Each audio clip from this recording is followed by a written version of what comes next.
Student, I hope everyone fine today. तो आज हम चैप्टर 10 स्टार्ट कर रहे हैं।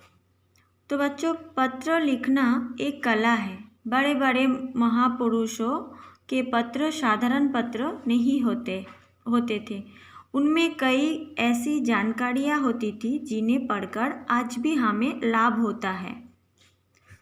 तो यहाँ पे एक कहावत है, जब आप बहुत गुस्से में हो तब किसी को पत्र लिखने की गलती ना करें। ये चीनी कहावत है। चलिए प्रस्तुत है जवाहरलाल नेहरू जी द्वारा लिखा पत्र, पिता का पत्र पुत्री के नाम, जिसे उन्होंने अपनी बेटी इंदिरा को लिखा था। आइए पढ़ें। पिता का पत्र पुत्री के नाम। प्रिय इंदिरा, लड़के लड़कियों और सयानों को भी इतिहास अक्सर एक अजीब ढंग से पढ़ाया जाता है। उन्हें राजाओं और दूसरे आदमियों मतलब इंसान के अर्थ में के नाम और लड़ाइयों की तारीखें याद करनी पड़ती है, लेकिन दरअसल इतिहास लड़ाइयों का ये थोड़े से राजाओं या सेनापतियों का नाम नहीं है। इतिहास का नाम वो है कि हमें किसी मुल्क के आदमियों का हाल बतलाए कि वो किसी तरह रहते हैं, वो किस तरह रहते थे, क्या करते थे और क्या सोचते थे, किस बात से उन्हें खुशी होती थी, किस बात से रंज होता था, उनके सामने क्या क्या कठिनाइयाँ आई और उन लोगों ने कैसे उन पर काबू पाया। अगर हम इतिहास को इस तरीके से पढ़ें तो हम उससे बहुत सी बातें मालूम होंगी। अगर उसी तरह की कोई कठिनाई या आफत हमारे सामने आए तो इतिहास के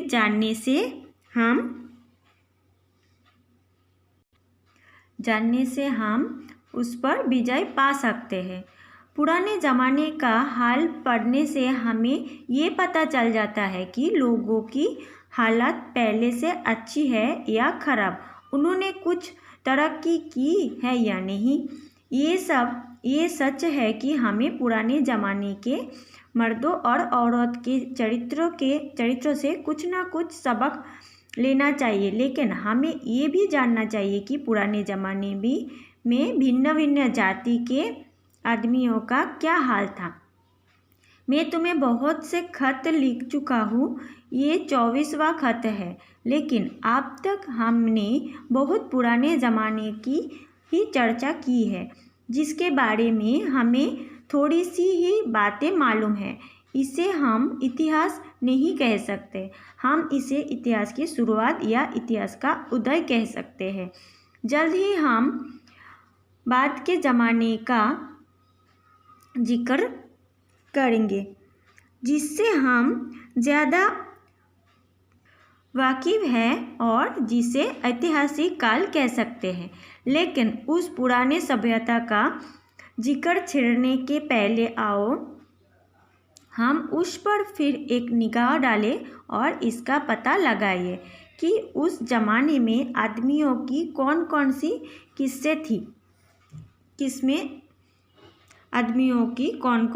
किस्में थी। हम ये पहले देख चुके हैं कि पुरानी जातियों के आदमियों ने तरह तरह के काम करने शुरू किए, काम या पैसे या बंटवारा हो गया।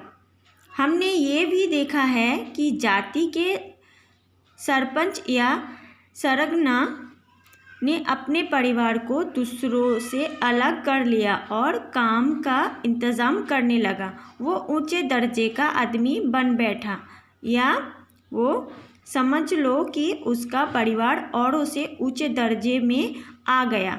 इस तरह आदमियों के 2 दर्जे हो गए, एक इंतज़ाम करता था और हुक्म देता था और दूसरा असली काम करता था। और वो तो जाहिर है कि इंतज़ाम करने वाले दर्जे का इख्तियार ज़्यादा था और इसके ज़ोर से उन्होंने वो सब चीज़ें ले ली जिन पर वो हाथ बढ़ा सकी। वो ज़्यादा मालदार हो गए और काम करने वालों की कमाई को दिन दिन ज़्यादा हड़पने लगे। इसी तरह जो जो काम की बात होती गई और दर्जे पैदा होते गए। राजा और उसका परिवार तो था ही, उसके दरबारी भी पैदा हो गए।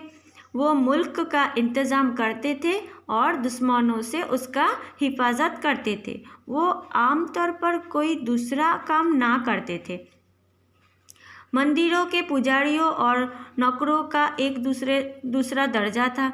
उस ज़माने में इन लोगों का बहुत रौब-दाब था और हम उनका जिक्र फिर करेंगे। तीसरा दर्जा व्यापारियों का था। ये सौदागर लोग थे जो एक मुल्क का माल दूसरे मुल्क में ले जाते थे, माल खरीदते थे और बेचते थे और दुकानें खोलते थे।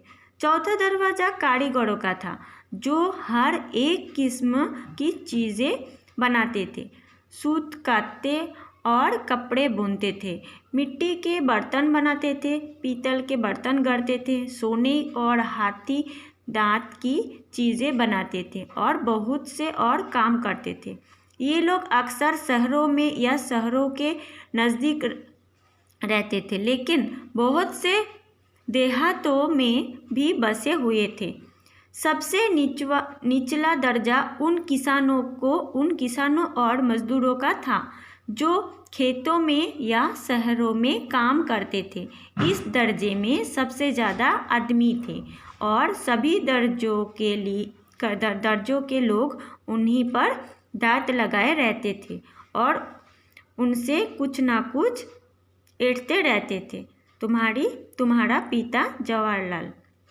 तो बच्चों, इसमें से हमें समाज के हर एक तरीके के लोगों के बारे में पहचान होते हैं। तो इसका शब्दार्थ आप लोग अपनी नोटबुक में लिखिएगा, अच्छे से ये स्टोरी रीड करिएगा, ये पत्र, और इसका क्वेश्चन आंसर मैं आप लोगों को भेज दूँगी। ओके, आज तक के लिए इतना ही। Thank you.